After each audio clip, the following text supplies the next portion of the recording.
going on, everybody? This is my 2008 Cadillac CTS, and in this video, our series, we're going to have to be rebuilding the engine in it because it needs a set of piston rings due to the amount of oil that it burns while I drive.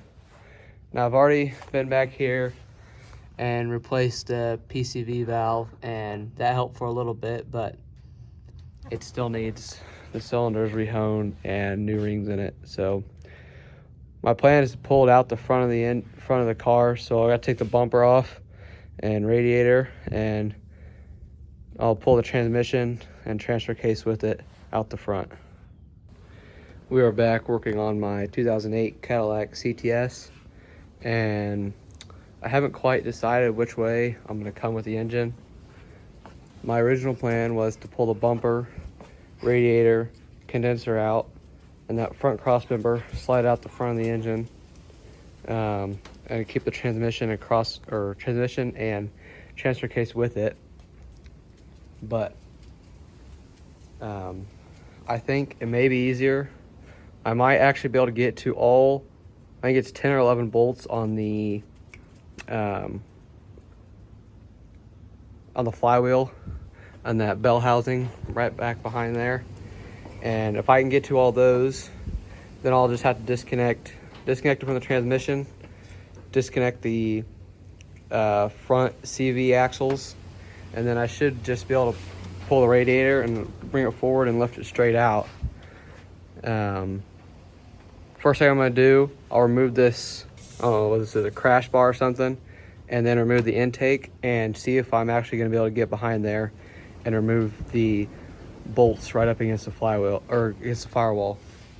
And if I can do that, then that's what I'll do, and it should be a little easier to pull the engine out.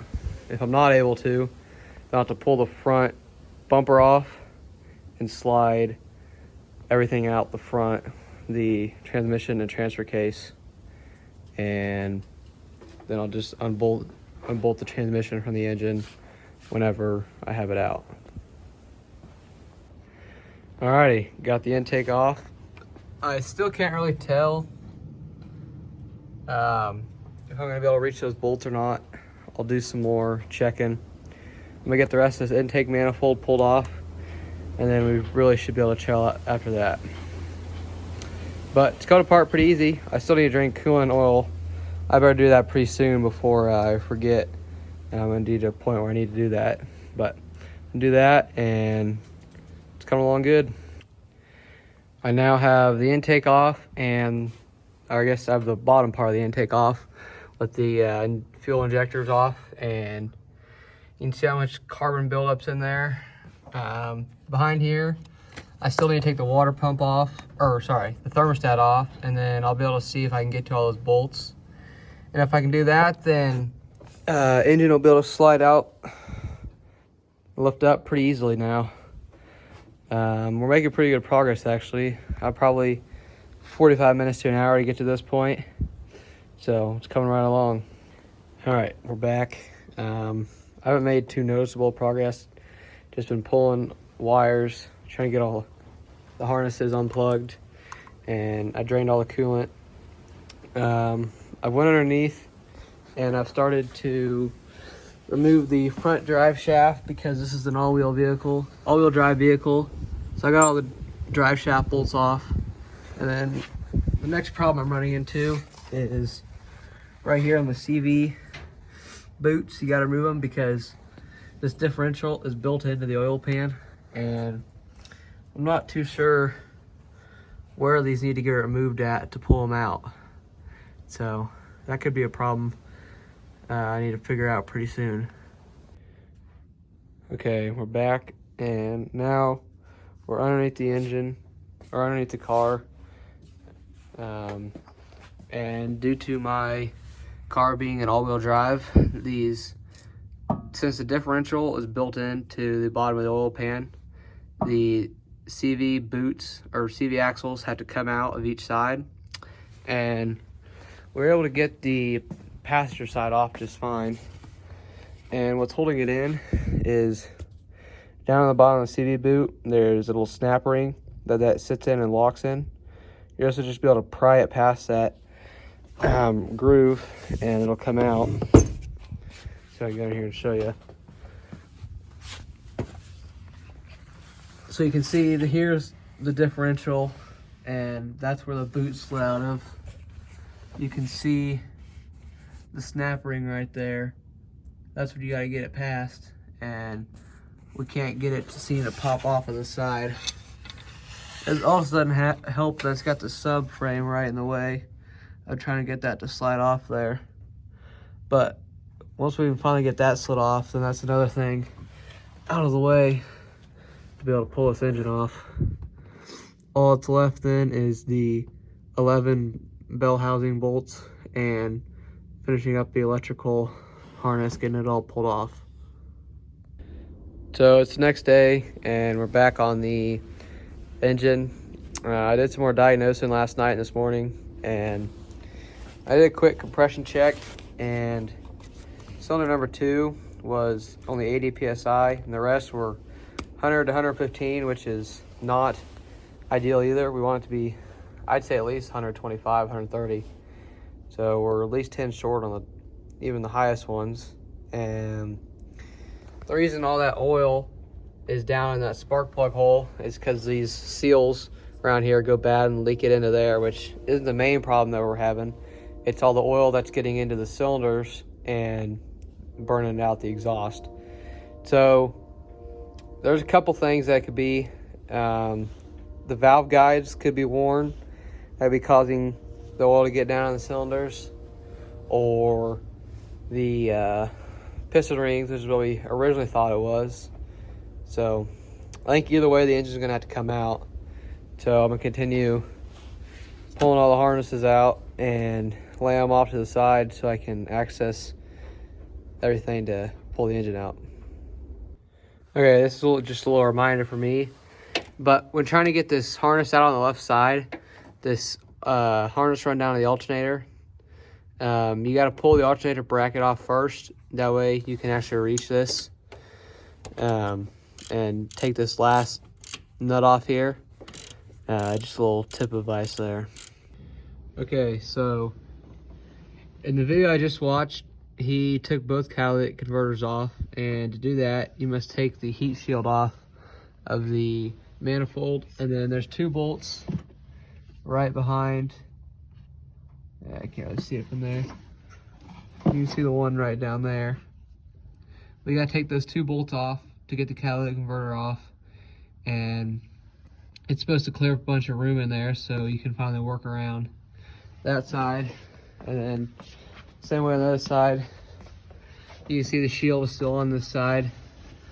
And then it will also make it easier to get the starter off whenever we get to that point. Okay, little change of plans. I realized I'm not gonna be able to pull the engine like I thought I would. So it's going to come out the front along with the transmission. So I got the front bumper taken off and the radiator, which was an absolute pain in the butt to get off. But it's finally out, and what's left to pull the engine is we'll have to take both axles out, the exhaust, and then the transmission cross member and the wiring for the engine, and then we should be able to pull it out the front. Also have to take engine mounts off, and then some of this wiring I can't get to until I lift the engine up a little bit, so that's kind of what I'm waiting on to pull the rest of this out. So back on the underneath of the car, I think I'm gonna have to go with my plan of pulling the transmission out along with the engine, just because there's too much crap to get to. So I went ahead and removed the exhaust. All it is it's a cross member right here. You gotta remove the 2 bolts on each side to go to the torque converter. And then back there is just a bunch of rubber grommets holding the mufflers on back there. And that's all it is to take the exhaust off. Pretty simple to do that. And I just let it down with the jack. And next we will get the drive shaft unbolted right there, the rear one. And then we gotta get the front one unbolted too. And then take this cross member out for the transmission. And then that's how it'll be done. and then we'll go to the engine, unbolt it, and start pulling it out. I think this is gonna be it for part 1, but in part 2, maybe we'll have the engine out. What's going on, everybody? Part 2 of the 2008 Cadillac CTS4 engine rebuild. Right now we're underneath the car, working on pulling off the front and rear drive shafts. It's 6 Torx bits on the front and rear of the drive shaft, and then you kind of got to slide the front out and then it'll drop down. So that's what we're gonna do right now.